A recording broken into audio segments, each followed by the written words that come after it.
Local news for Thursday the 4th of October. Shock Chocolates in Greytown have won a gold award in the New Zealand Chocolate Awards for their blackberry and vanilla, also picking up a bronze for their Noel milk chocolate tablet.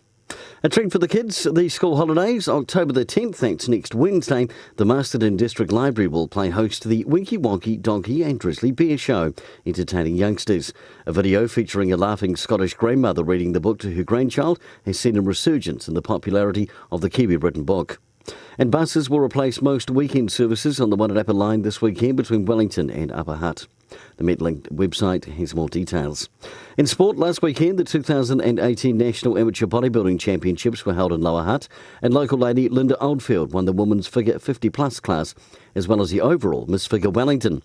To top off the night, Shape Shop Masterton came first, equal as the top 2018 NABBA New Zealand Wellington gym, along with two other gyms on points.